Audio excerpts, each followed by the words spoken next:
Welcome back to another episode of the Challenge Insiders. I've got Chantal Francis here with me today, and we're going to be talking about the Challenge All-Stars reunion episode. Chantal, how are you? I'm sad. It's over. Honestly, it's been such a joy to watch this season.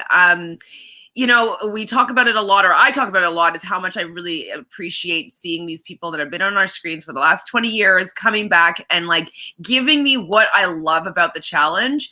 And so I'm sad that it's over now for real, but I'm very, very pleasantly surprised about how well Marina Menounos and Nate, I don't remember his last name right now, hosted, because we were always complaining that we were like, well, why don't they make Devin do it? They should be somebody that's been on the challenge. And we're kind of always advocating for somebody that knows the challengers really well. But I was very pleasantly surprised with both of their hosting. They did seem like they watched the season, and they seemed to be a fan at a certain extent. So I was happily surprised by the reunion show. Yeah, for me, the key thing that always stands out when there's hosts on the challenge is that not always do they feel natural to me. And I feel like Maria Menounos and Nate, I think Burleson, I apologize if I'm pronouncing that incorrectly, they both seemed like they were natural at hosting. Like, I know that Maria, I did a little bit of a search on her, and I noticed that she does something for the E! Network and a few different places where she's done some hosting gigs before. And even though Nate is a former football star, he's also done a little bit of sports hosting and things like that. So clearly he's got some experience in that. And to me personally, I know we spoke about this a couple of episodes ago when we spoke about the Challenge 36, their reunion. I didn't feel like that host was as natural for me, even though he has improved from one to the other. I just feel like you either have it as a host or you don't have it. It's one of those things. It's a skill that's very difficult to learn. And I thought that they controlled the reunion very well. One of the things for me that was quite interesting, Chantal, is that we only had a 40-minute reunion. You know, if you look at the normal seasons, we normally get it in 2 parts, and there's quite a long reunion. Do you think that this probably was due to the fact that it was a bit of a shorter season? And also, I did feel like it was less messy compared to a lot of the current challenge seasons with a lot more drama going on. These people are adults. You know, there is 1 or 2 people that obviously had their little cat fights within the reunion, but in general, it seems like most of the people are just a bit more relaxed. Yeah, I think it was 40 minutes. I'm wondering if it's if they were planning on selling it to a network where they can insert commercials, and then it would be an hour. That's kind of what I was thinking. It did seem short. There was only maybe half of the cast that was there, so obviously there's not going to be just even words that are being said by 10 other people. That would easily take up an extra 20-30 minutes. So I think the smaller cast, and then potentially selling it to other networks that would have commercial breaks, I think that's why they kept it at an hour. And thank goodness they didn't make it a 2-week episode, like part 1, part 2. I was like, if they did this, I was going to be like, guys, hey, don't do that. You're really milking it for every little bit you can now to get that advertisement revenue in if you want to do a second part. I feel like it was just enough having this 1 40-minute reunion. Like I said, I mean, maybe if they continue to do it like Mark said in the reunion, you know, he's hoping there's going to be a 2, a 3, and a 4, and he had his boy Derek really hyping it up at the end there, standing up saying he's ready, wanting to walk off. And I found that all very funny because obviously Derek's an entertainer and being in the showbiz, doing podcasts and things like that now, he knows how to create a hype there with his man Mark. But maybe if they do more seasons in the future, some of these people that played in this season, there is going to be some hurt feelings moving into a second season if they go out there again. And I think that with the current challenge seasons, because they roll on and they do sometimes 2 a year now, and they keep a lot of the same cast from season to season, there's a lot of messiness that sort of drags over 3 or 4, or in some cases 10 seasons with people being on the show. But we didn't have that because a lot of these people have literally stopped what they're doing, and they went back to their normal lives and sort of had other things going on. They've had other priorities. So coming back to the show, there's some new wounds that are being created now that might bring, you know, I guess a lot more extra drama, and there might be a lot more to unpack in future reunion shows is kind of what I'm trying to get at. Yeah, no, I mean, I think that they didn't invite certain people. Like we heard that Kendall wasn't invited to the reunion. I think that they probably wanted to keep it tame in a certain sort of way. I think Anissa was probably filming the challenge 37, so she wasn't able to be there for any explosive drama with Gisela. And then there wasn't really that much other drama. But I do think that if there's a second season, they might put people on that have drama together. Like Beth was saying, hey, like everybody's my friend this season, but like, how about we put her on a season with people that aren't her friends, like Veronica and like Montana or whomever else used to kind of bully her back in the day. So I don't think that they necessarily put any people on the show that had pre-existing rivalries or whatnot, or even exes for that matter, where there could be some drama. So yeah, I do think future seasons will have more drama, especially if some are creating some as we go along, and some of them might be put together as some 10-year-old drama. I was surprised though that Katie and Trishelle weren't there, because that was one of the drama scenes that were talked about.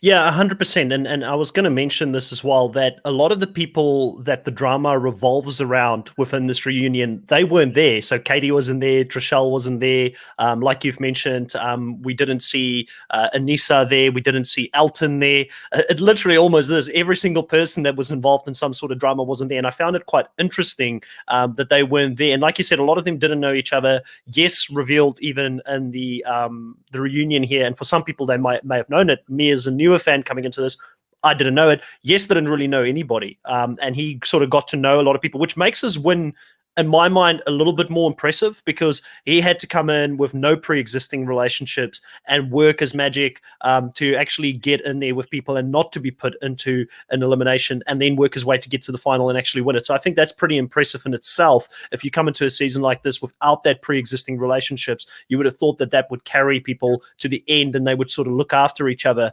But let's sort of touch on, I guess, one of the first points that I sort of spoken about here, when they go into Kendall and they talk about Kendall having fallen through that platform on the episode. And there's a lot of back and forth here between Gisela. Gisela seems to be the person that brought the spice throughout this whole reunion. She was the one that was sort of saying it as it is in her mind on some of the things. I may agree with some of it. I may not agree with some of it. And Jimmy sort of backed her up a little bit. And I really appreciate Kellyanne standing up for Kendall in this situation. I know that when we first spoke about this, you also firmly believed that, yes, she knew what she was doing. She didn't jump through it, and that's what happened. But I understand where Kellyanne is coming from here when she is saying you're not in this person's mind. You don't know if they're getting scatterbrained. So it's very hard to talk to that. And Kellyanne mentions that she also messed up in one of the challenges by getting the wrong color, because she got flustered when she had to bring, I think, the first challenge out of the water, those numbers and the cubes that they had to go get. So I think that, you've got to give benefit of the doubt. Did she know? Did she not know? Who knows? But Gisela is pretty adamant that, listen, she knew. And then Jimmy sort of spoke about the fact that Kendall should know better because she's been trying to get on the show for so long, which I wasn't aware of. Yeah, I wasn't aware that she was trying to get on the show either. And yeah, you know what? Go for it, Kellyanne. Like, defend your friend. Like, it's totally fine. Like, and I can see Kellyanne's perspective, absolutely. But TJ at one point said, no, jump through the damn thing, and she sat down. You know what I mean? And so, like, I think that there was at one point, some understanding as to what she did wrong, and she didn't want to jump. She didn't want to fall through the thing, and she sat down. So regardless of if there was any sort of, discrepancy as to what she was supposed to do, flustered in the moment, she was given specific instruction, and nobody else sat down, right? Like, so why, you get what I'm saying. So I appreciate though Kellyanne standing up for her friend. Yeah, you didn't want special treatment for anyone specifically. And I mean, I understand from her side as well. I think she maybe legitimately got got it messed up in her head when she jumped over the platform. And then I know that when she needed to go back, she was hesitant. And that could have been due to the fact that she was afraid, like, listen, this challenge isn't designed for me to jump back into it from this side of it. And maybe I'm going to hurt myself. And that kind of freaked her out. And we saw Katie hurt herself earlier in the challenge. So I'm sure there was a combination of a bunch of different things that played into Kendall at the end of the day not doing it. But I really appreciate, like I said, Kellyanne sort of standing up here. And she's going to do that a few times here throughout the reunion where she sort of defends people a little bit. This also a really funny moment here where they go into Laterian's sleeping habits and Laterian's sleep eating. Is this something that you're used to, Chantal? Do you know people that sleep eat at all? No. I'm wondering if like he was like if they had been drinking at night, and so maybe like it's just a little bit of a craving in the middle of the night. I've definitely, in my younger years, fallen asleep eating, but I've never done any midnight snacking while I'm like actually out. I don't do any, as far as I know, anyways, because it's consumed by the time in the morning. Have you? Yeah, no, I can't. Like, I'm really weird when it comes to eating. Like, I don't eat 3 hours before I go to bed. Like, I need, like, my stomach needs to be clear. I can't sleep on a full stomach. I know a lot of people, they're good with it, but yeah, opposite to that. But I just feel too heavy. So if I've just eaten, then I gain energy when I'm eating, so that'll keep me awake opposed to making me fall asleep. So, but it was a funny scene, one that we didn't see obviously in the original show. And I love all these hidden scenes that they bring in that you didn't see in the actual show, because clearly there was a lot of footage that was left on the editing floor, obviously, that they couldn't get into. There's also a little bit of a conversation here about what it was like for these people that haven't played this game to room with different people, because obviously, as you get older, you start getting your own house and you don't flat with people anymore. And in this case, it's not even about flatting. It's living in the same room as other people. And there was a lot of shade thrown Kendall's way again here and Arissa's way, saying that they were difficult to room with. And I believe it was Janae and Gisela that sort of mentioned that. So I wonder what was going on there, because they never really fully explained it. But I'm assuming it's because Kendall and Arissa are both high maintenance personalities. So you've got that around you all the time. Well, I think, if we could see what happened with Arissa when she ended up getting voted in and how she left, even though it was epic in television fashion, how she went out, if that's kind of maybe how she was feeling inside the house, there's probably little bursts of that energy. So if someone ate her food and she just go and storm off and go to her room and be pissed off, and maybe because Janae is there, just kind of venting to Janae even about like what people are doing, I can see consistently if she was being frustrated by her other housemates about the food habits and all, and then the inconsideration of like her stuff. I could see maybe not knowing if like she was triggered by something today and like not wanting to necessarily have that kind of conversation on a regular basis. But it was what Arissa was going through. And so it would have been uncomfortable if I was Janae to constantly having to have that kind of fiery energy that's so mad about people doing this about her food and her gluten allergy. Yeah, and I think from Kendall's perspective, from the little bit that we saw from her on the show, she's someone that always wants to be reassured that she is in with the crowd and that she's not going to get voted into an elimination. And I think she's just a very paranoid person in general. And to try and keep someone like that calm would also have been, I mean, when you're playing a game like that, I think, yeah, exactly. Like, I think it was a few of them, I think it might have even been Darrell that said that it's the mental game of being in that fishbowl playing it that is more draining than anything else. So if you've got those kind of personalities, so you're not just having to control your own emotions, you've also got to control other people's emotions. I don't think that there's space for something like that, which is also why I think that Trishelle and Katie ended up having that conversation. And they do go into the Trishelle and Katie conversation here. Sadly, both of them are not here to speak to it. But what we kind of got from this is that obviously similar to how we read it in our first recap is that Trishelle was sort of annoyed with Katie not standing up for her and sort of trying to push for who Trishelle wanted to go down in the elimination. And it sounds like they did make peace. And then, Trishelle had some drinks. And then after that, when she was a bit tipsy, went back there to confront Katie again. And that is really what made them explode at the end of the day. They didn't really go into that friendship. Do you think that is a rift? Do you know anything of that rift has been repaired between those two?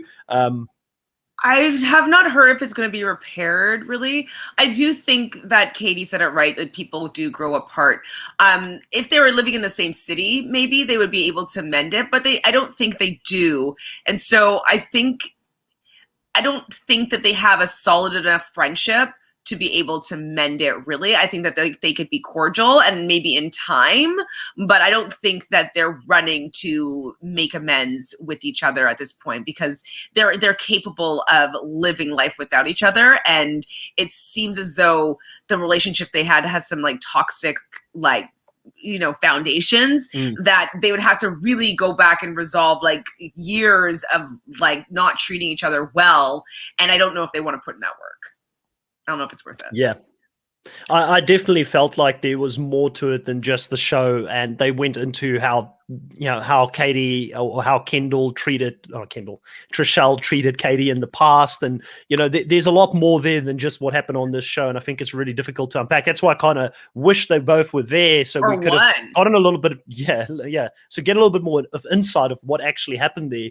Another thing here that was quite interesting was Mark sort of comparing his body to an old tractor, which takes a little bit of time to get working, but when it does work, it's still a very reliable tractor that gets the work done on the farm. But and that sort of comes off the back of Darrell, being asked the question, how does this compare to what, you guys are doing in the actual show currently? And he sort of mentions that when they went into it, he realized that a lot of them weren't going to be prepared for the fact that it's not backyard games anymore. It is the real thing, and that they're doing proper challenge. And for me, this is the thing that I think I enjoyed the most of the season. Coming into it, I was fearful that and I think old fans might not have cared, but for me as a newer fan, I was fearful that they were going to use the backyard tricks as the kind of games that they would be doing in this challenge, but they didn't hold back on these guys. And I think that it was a rude awakening for some people. And if they were to come back, in a future episode or future season for this, they'll probably be a lot more prepared for what is coming ahead of them, because Darrell had an advantage here and Aneesa had an advantage of having just done this show before and knowing what was coming. Yeah, I mean, I'm definitely happy that they didn't go the champs versus stars, champs versus pros kind of route, where it's like, it's the game, but it's like, it's not really the game. It's like, I don't necessarily care about the backyard games back then, but I feel as though, like, for it to be epic, they need to have been challenged in a way that they weren't expecting. And so I'm very, very happy that they didn't hold back, and that they gave them challenges that would be hard for them to execute, anybody to execute. And I'm happy that it kind of validates the show, because a lot of people are like, oh, you're just doing all-stars, like, you're not on the main season. Like, there's kind of like, that kind of elitism that's happening between the two shows. And so to have it at least be going toe to toe competition wise, that it's not an easy ride to the final. I'm very happy that they went that way. Yeah, and it's an interesting point you bring up there, because you've got to ask yourself, how well would these challenges do if they were to go up against the people in the regular seasons? It's two different things, and how I kind of look at it as someone that has been in the CrossFit realm for a while is that you get the actual CrossFit games, and then you get the senior CrossFit edition, which is for people that are above like 40, for instance. They do a different bracket, because you can't athletically expect someone that is 45 to do what someone's going to do at 28 or 30 when they're at their peak of their athleticism. It's just not the way it is, unless you're Lolo Jones, even though she didn't show that in the actual season. We know that she's, I think, 36 or 37, and she still competes at a pretty high level when it comes to these kind of things. But for me, if I look at it, I do have to say that, they're both two different shows, but there are some players that I think can still transition, like your Darrell's, which you did say that Aneesa wasn't there due to being in the current season, but my understanding was that Darrell was a part of that season as well. Did things change around that, or is he supposed? Because I think that they already did this reunion, I think, a few weeks ago. This was prior. I'm pretty sure because we have confirmation. Yeah, you're right. I'm thinking then, let me change my thoughts about this. Maybe Gisela was like, it's either me or her kind of thing. And maybe they chose Gisela just because she's a newer face.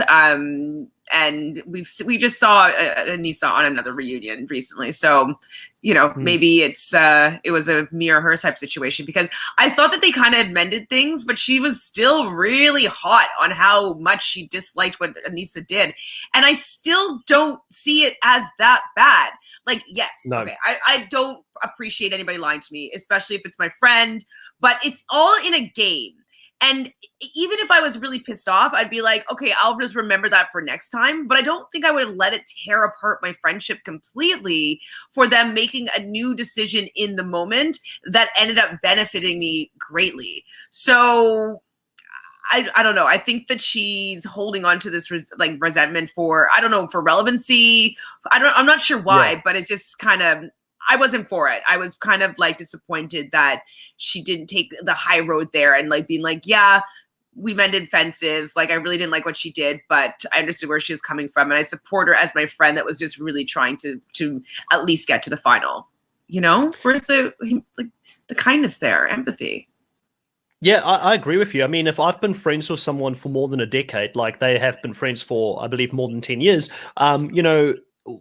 people make mistakes. Like, I mean, you're going to have friends in your real life, right, that are going to make mistakes that you might not agree with, or things are going to happen, because that's the whole essence of being a human being. You're not always going to, and not that I think that what Aneesa did was that big of a mistake. I understand what Aneesa did to a certain degree. I think that Gisela's read on it for me, and that's where I struggle with the whole, and this is a bit of a hot take, but I struggle with the old school mentality versus the new school mentality of the gamemanship. Like, let's make a strategic move here, and this is a game, versus no, we all have to band together and as a unit agree this person's going in, or be fair and volunteer. I'm not for that. And the reason that I'm not for that is because I come from the Survivor realm, which was the first shows that I've watched, which is all about backstabbing and creating alliances and being strategic. And also the players in the challenge that I enjoy the most are players who are like that. It's like your Wes Bergmans, for instance, or your, Kyle this last season I really enjoyed, but Kyle kept getting pulled away from finally doing what he was saying he was going to do, which I just like the chaos and the backstabbery. But for me, like, I think if you look at it, Chantal, you've got to think to yourself, like, if a friend made a mistake, surely you've had a friend in life that have made a mistake before. That mistake that Aneesa made did not cost Gisela the $500,000. If that mistake directly costed her $500,000, I understand it, but I like Gisela in the show, but she comes across as really bitter outside of the show, and I don't know if I'm sort of vibing with that. Yeah, I totally agree. And like, I really wanted to be supportive of her because, she hasn't been on the screen for a while. She's not necessarily, matching physically, we'll say, people of the main season or even some of the people on All Stars. And so the fact that she was able to get near to the end, like make it to the final, like I thought that was super, it was amazing. And I was really here for it. But just the fact that she couldn't see Aneesa's perspective at all. She could only see hers, really was, in my opinion, kind of distasteful. It's like, she should have done this for me. And it's like, well, what about what she was doing for herself? And just to go with your point of like wanting to see people that are self-interested and want to play the game, like that's what we like to watch. And so I'm definitely new school in the sense that like I don't want to see people pulling out numbers out of a hat to decide who is going to go into an elimination. No, I don't want anybody volunteering, really. I want people to want to get to the end and do whatever it takes to get there. And so this kind of piggybacks onto my opinion of her saying, like, all of a sudden now, because she goes down to the elimination against someone that she didn't want to go against, but she did end up winning. Now all of a sudden she can call people out and say that like people just coasted and like that's not like a relevant and valiant game strategy. I was like, what? Yeah. Like the purpose is to try to get to the end. It's not to prove yourself. It's not to go down and to make sure that like everybody's had their fair shot to stay in the game. Like Absolutely not. You want to get to the end, you want to win, and you're going to do whatever it takes to get there. So I was super plus with Jemmye when she's like, I play smarter, not harder. If I don't have to go into an elimination, I can get to the end. That's the route I'm taking. I'm down. Do you think Gisela was one of those people that were in the camp of getting annoyed with Paulie and Cara Maria for not going into an elimination a couple of seasons ago? Because there was this whole fan movement of people who were really annoyed by those two not going into any eliminations when Jordan and Tori were constantly being sent down. Do you think she maybe read into that hype and thought, I would jump onto that hype train because that would make me more likable? Or do you just think that is just her mentality in general and how she feels about the game? I don't think she's been keeping up with this show. I don't think she's been watching. I don't think that she has actually a real opinion on how to play the game. I think that she's deciding to have this moral compass because like it was suiting her well to avoid elimination, to be like, oh, let's put people down that like have never been before, like to get her agenda across. I don't think that she actually has an opinion. And I really don't think that she's watched any season, because if she did, she would understand more about why it was so hurtful for Aneesa to be even maybe be put in the perspective that she might be going home right before a final. Like, to know how much that must have hurt Aneesa to have that thought of like, oh my God, it's happening to me again. Like, she wouldn't have been able to be that angry at her, I don't think, if she had been keeping up with the 25 seasons since she was last on. So I don't think she knows anything about Cara and Paulie other than at events. Yeah, fair enough.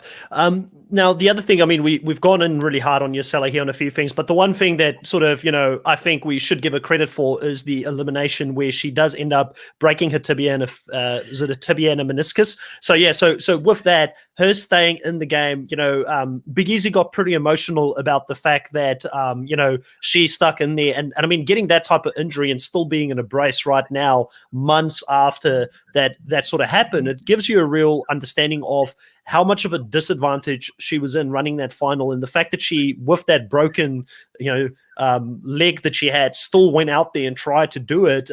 Hats off to her for still attempting to go at it. I mean, the other question to that is did production sort of ask her? I mean, we'll never know this, but the production kind of forced her to continue, because if she didn't do it, the whole plan would have changed. Like, what would have happened? Would the guy who finishes the first puzzle automatically have been eliminated? Like, who would they have partnered up going into that final? It would have been a pretty interesting sort of final from a logistics standpoint if she couldn't have done that afterwards.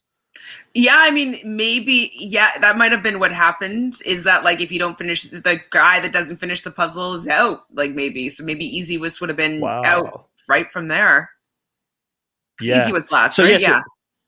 I think so, yeah. And I mean, so obviously Easy gets really emotional here because she pushed herself through the pain, and he kind of did the elimination, but still hats off to her, because a lot of people would have probably just called it there and said, get a medic in here. But Big Easy, like he said, when he was called to come back and do the show, he already knew that people in their mind would have, and they'll probably replay the final that he gassed out. And so he had one goal coming back to this thing. He knew he wasn't going to win it, but he didn't want to go out like a punk like he did in his previous times that he were out there. Do you feel like Big Easy kind of redeemed himself a little bit this season, coming in and at least finishing this final? They're still gonna play that clip, Easy. I'm sorry. It's too synonymous with like people gassing out at the finals. Like, it's just too epic of a moment. He's such a big guy. He has fiery red hair. Like he's booming voice. Like, he's just too much of a presence. And that is something that was so huge. Like, I remember when it was happening, and I was like so invested and yelling and be like, see, you should have gotten rid of him. Like, I was part of that like vibe. And so I don't think that he can ever really live that down until maybe he wins. And I think they still will show that clip in comparison to like how much better he's doing. And then also with him talking kind of slightly trying to convince Jemmye to quit, and then he, like, if you quit, like, I won't be mad at you. Like, that little conversation where it kind of seems like he was willing to throw in the hat if she was willing to. That also made it seem like 100%. He wanted to quit, but he didn't want to do it himself. So let's put it on Jemmye. So if Jemmye quits and then, I go out, like, it wasn't my fault. So I don't think that he redeemed himself, but I'm really happy that he made it to the end. I think for himself, I think that it was a really good feeling for him and Aneesa to both cross that finish line. I think for both of them, maybe they'll have a new arc and they'll have a new something that they want to try and achieve, and that might overshadow like some of their past appearances.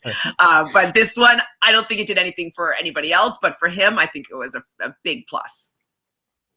I mean, definitely his stocks has gone up from where it was prior to the season. But if you see the Bananas backpack still now being shown constantly over and over on our screens after Bananas has won more challenges than anyone else, and they still throw it in there. I think Big Easy, even if you go out there and win one of these seasons, we will still see this clip because it is just one of those legendary moments within the challenge ethos that I don't think it will just completely disappear into the either. But, you know, looking at the, I guess, the reunion, a lot of this actually, as we go through this, did revolve around Gisela, and there was also a lot of questions about Gisela and Elton's relationship, and we found out a little bit of juice, a little bit of tea here with Elton having had a very different story when he spoke to other people in the house about his baby mama and about them kind of almost being like in something as big as a marriage or being married to this person. But when he spoke to Gisela, he kind of played it off as not a big thing, so he could also get in there with Gisela. Now, I don't know all the behind the scenes here,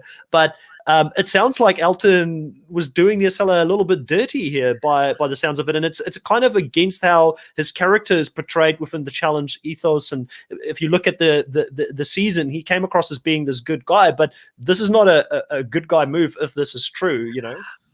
I have to think that he's not with the mother of his children, but I don't know if it's child or children, but I don't think he's with her, but maybe they have a really good relationship. Maybe that they're amicable. Maybe they're like, we're not together, but we're co-parenting and I see this person every day. You know what I mean? Like they could have a really good relationship like that.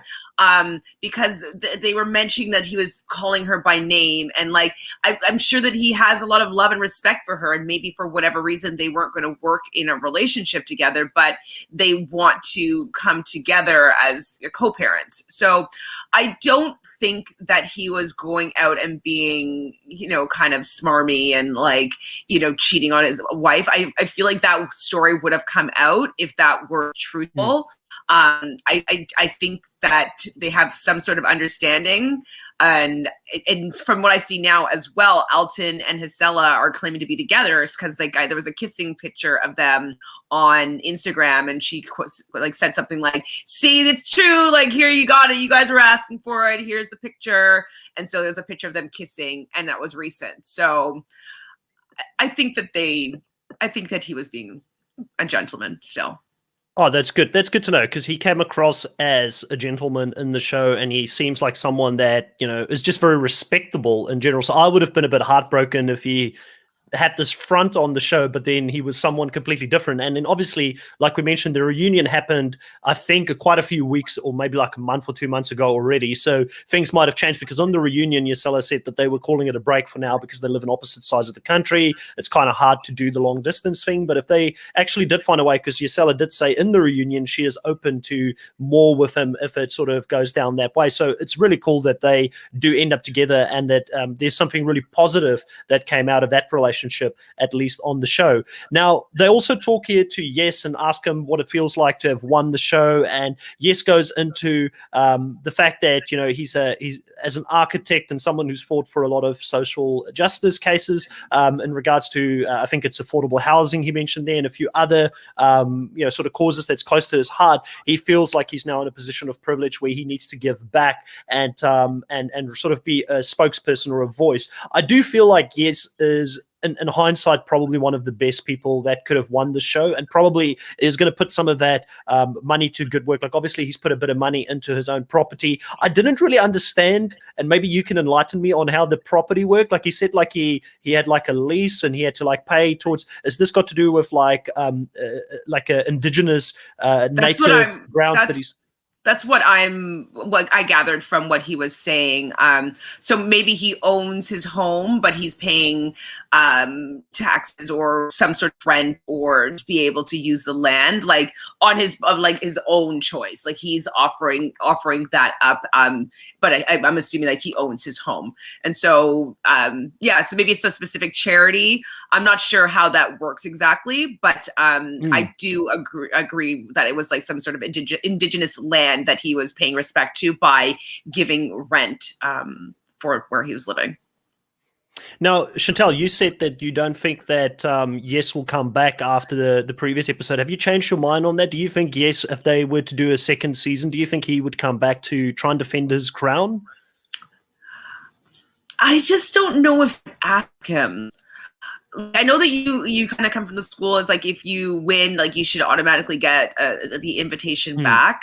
But I thought he was a great winner. I'm very happy that he won, but he didn't bring that much drama-wise to the show. He didn't go down into the arena and come back out and and he didn't he got Anissa to go against her vote with Hisela, so that was the only kind of drama that he was really in. I just don't know if he brings enough to warrant a position if there's other people that might have a lot more drama. So I don't really see him coming back, but I think if they asked him, I think that he would say yes.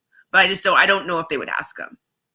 It's a good point because the challenge, and it's something that disappoints me about the challenge. In my opinion, I feel like if you get the crown, you deserve to be an automatic choice for the next season. You've got to be able to defend it. There's always, in every season, there is a couple of duds. So I'm okay with the champion being a dud, but at least getting the opportunity to defend their title. I want to see him come back because I don't think he'll win it again. I think he's going to get thrown in a lot if he comes back. Like he's not getting a ride to the end without seeing the elimination at least once or twice, because let's be honest, I think that if Yes were to play in the actual season of the challenge, I think he could beat a lot of people. I think he could have given, and this is a very big call, I think he could have given CT a run in the previous final because he's built in a way where physically doing a lot of running, going up mountains, that's a strength of his. He is good with puzzles and numbers and things like that. I'm not saying he would have definitely won. Like, I mean, that's tough to say because it's a different game. The format's a lot longer. Your body, how does your body feel after 2 months of being out there versus 2 weeks? There's certain things that would be different for Yes compared to the season. But I do think he is suited, like his whole build and how he is. He's kind of like the male version of like an Amber B, but he's even better than Amber B because Amber B doesn't really do that well in puzzles or like, math, for instance. The one thing though is that I think that CT is more of an animal with the food portion. And so I think the food portion would help CT be able to at least get some 5 minutes ahead a couple of these times. I do think that Amber set a really good pace for CT, and so if CT was with somebody else, he might not have been able to keep that speed. And so depending on who Yes was with, I definitely could see him giving him a run for the money, but the food part would have been the equalizer and the kayak. You know what I mean? The running, I think that Yes would he would outrun him and outlast him 100%. But everything and the puzzles equal. But I'm not sure about the kayaking and I'm not sure about the food part. And I think that CT would be better in both of those areas. Yeah. But I mean, regardless, we know that if Yes was to play in a normal season and he gets to the final, he would be a competitor in that sense. But that alone doesn't make someone a good choice to actually go on the show. And I think that's the main reason why he wasn't asked to come and play in the normal season is because, like you said, he doesn't potentially add a lot from a drama sense. He doesn't add for me even a lot from a strategical. I don't see him as the strategic mastermind having these great pitches. Like a lot of the things that he say about the game to me is confusing at times. You're like, what do you mean by that? Like even when Big Easy kind of jumped in to say, hey, if I don't have to go in, I don't have to go in. Yes was trying to go on a completely different drift for how he wanted to defend that, which I couldn't follow. And I'm not even going to try and talk about that here on the podcast because I was just like, I'm not with you, man. I don't know what you're on about. But all in all, very happy with Yes as a winner. Like obviously, I personally I won't lie, I wanted to see Darrell win it because he hasn't won for so long, and I've built that little bit of a following now for Darrell, having seen him on the actual seasons, and I really wanted to see it in that sense, but I'm not angry at Yes winning this. I think that the best person won it at the end of the day here, and this is probably the reason we're going to see Darrell in the next season, and I'm hoping that it makes him even that much more hungry to go out there and win it in a proper season. But I also think that Darrell's got his work cut out in a normal season because people are probably going to try and cut him before he gets to a final because they know that he's good at a final. He nearly won this one. But like the people that are on the main challenge, they don't watch the show. So I don't know if they'll be that savvy. Like maybe CT will, yeah, like he'll know what's going on, but like they should stick together. And then Nany will, but they should stick together. So the only people that watch the seasons that keep up to it, I think that they'll be working together. So Darrell will be kind of safe in numbers, for at least for half the game. So I don't think that he has as much to worry about just because the new school fans, they don't watch the show. Or the players, sorry, new school players, they don't watch it. No, I agree. Now, Chantel, I feel like we've gone into all of the main points I wanted to talk about. Is there anything that you feel like we've missed out on or anything you wanted to talk about that was asked? I know there was a few other things, but I feel like the main points we've really touched on so far. I love Darrell and any of his commentary. I didn't know that he calls Aneesa Nini. That was a new piece of information.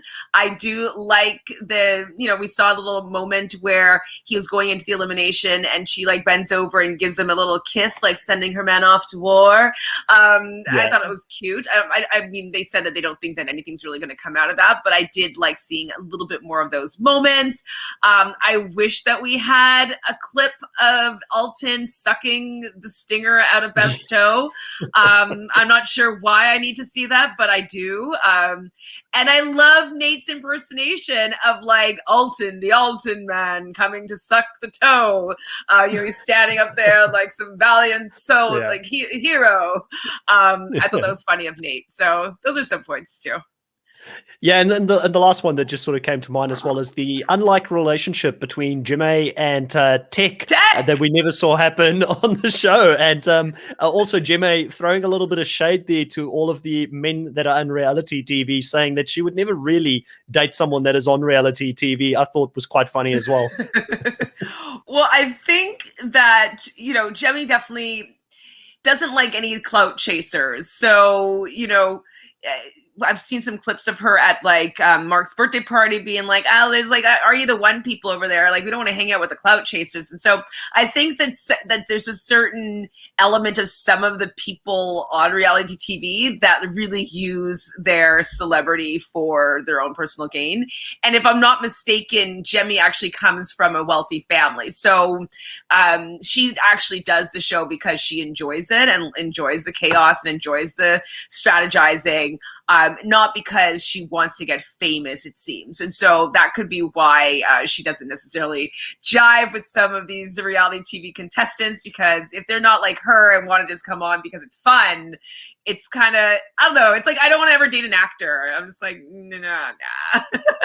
Why? I want to know. I'm intrigued. Why would you not want to date an actor? An actor?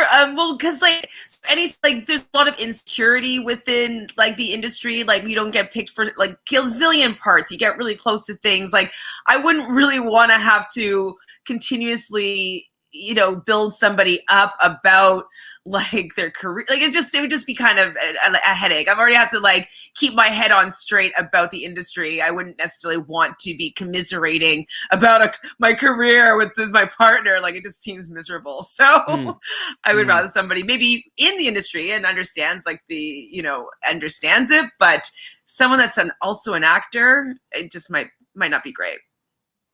It's interesting because I just thought about it real briefly, and I don't think I would want to date someone that works like in like corporate management at a senior type of level as well, because I've noticed that even this weekend I went over for a barbecue, not challenge related to anybody listening to this, went to a barbecue at some friend's house, and we were talking about like just work in general. And I have this theory that every single corporate organization out there is exactly the same thing, just with different people in there, the same issues, the same problems. And like when you're having to deal with all those issues constantly at work, which this is Jimmy's work, you don't want to talk about work after work and get someone else complaining about the same things that you've just had to deal with and go through. So in some ways, it is probably better to date someone or be with someone that isn't in the same circle that you are in, so that they can take you away from that when you're on your downtime. Because otherwise, you never really relax, right? You're just constantly in work mode.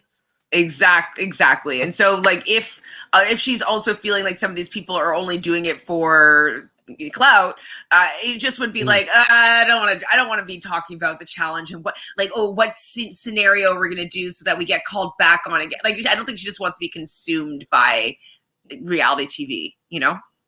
Yeah. Have we found our next podcast, Chantel? Like dating advice with Chantel and Chris? We'll set you right. We'll tell you what you need to do. I mean, I don't know if we're qualified. I definitely I'm into it. I've helped get many people together. I usually can spot relationships. I watch Love Island and The Bachelor, so I definitely have watched many episodes of love stories unfolding, real or false. You're going to be my speed dial in the future to get my relationship life sorted out. It'd be like, I'll have to get some advice here from Chantel to put me right, you know. I also read astrology, so I can do like synastry charts and see how people match up. So I mean, maybe we could figure something out. Yeah, but I'm the most difficult one to get that sorted for, being a Gemini, you know, all over the place, and it probably explains a lot about my love life when it comes to it. But anyways, usually probably getting way too probably getting way too personal on this podcast. I've had a lot of fun, Chantel, talking to you about the challenge this season. It has been one of my favorite times of the week to jump on here and hear all your takes on the challenge. I know that me and you will come back and we will talk about some off-season content before season 37 goes live, and we're going to do some fantasy casting of different themes and talk about anything sort of that we think might be quite interesting. We may also have, I believe, Drew Angel Cake has said that he'd be happy to jump on one of those with us as well. So I'm looking forward to welcoming him back to do one of those. But I might take a week or two to just sort of clutter when it comes to the challenge, because I am now starting to move into Survivor South Africa Immunity Island. So we've just had our first episode drop this week, which I have done a recap on Reality Pop. We've also, just before we went live for this, we had our exit interview for the first person evicted. So go and have a listen to that. Really sad to see this person go. They had such great energy in that interview. And yeah, went on a little bit about what they want to do next in life and things like that. And I could just tell that this person's got a pure soul, and that hurt me a little bit more. But I think that no matter who we were going to lose in this first episode for Survivor South Africa Immunity Island, it would have been sad because it's such a great cast. So if you haven't seen that yet, if you love reality TV, if you love Survivor, go and check it out. There's plenty of places. I can't sadly point you in the right direction of where you need to go, but there's plenty of places if you're crafty where you can find out how to watch these episodes moving forward. Chantel, what do you have going on at the moment? What am I working on? Okay, so I'm actually also with Nerdtainment, another friend of Reality Pop and Reality Realness, my channel. I'm doing the Immunity Island on Saturdays. So usually Saturdays, Eastern, 6 p.m. We'll be talking about Survivor South Africa. So we'll be doing that. I'll definitely be watching your updates because I want to see all these exit interviews that you're going to be doing. So I'll definitely send some people your way if they're looking for some extra content there for sure. And then on Tuesday evening, we should be going on our first recap of The Bachelorette. So Katie's season is starting up on Monday. We already did a cast assessment draft pick episode. And it just looks like it's going to be kind of fun to talk about The Bachelorette. So those are just the two that I have going on right now. And then it's the calm before the storm, because then we have on July 7th, we have Big Brother and we have Love Island both starting. So things are going to amp up for sure. But right now, just those two things and anything that you asked me to do with you. Awesome. Well, if you like this content, if you're a reality fan and you want to see more of Big Brother, The Challenge, Survivor, and probably a lot more to be added in the near future, please subscribe to the channel, hit the notification bell, give us a like. We do like likes, pun intended for that. So if you can give us a like, that's awesome. We look forward to talking to you in the near future about the challenge again. And also go check out Chantel's channel at Reality Realness with 3 S's. I think we're in the Goldilocks zone at the moment, Chantel, because we haven't had reality TV for such a long time. And, the challenge has given us or blessed us with 2 seasons during the pandemic, which is a blessing in itself. But we now have a lot of other shows that are coming back and that will be hitting our TV as well. So I think that we're going to be very busy talking about all these shows in the near future. And don't miss out on any of it. I'm sure you will have a lot of fun hearing our takes on it. It's been great having you guys here this season, and we will talk to you soon. See ya. Ciao.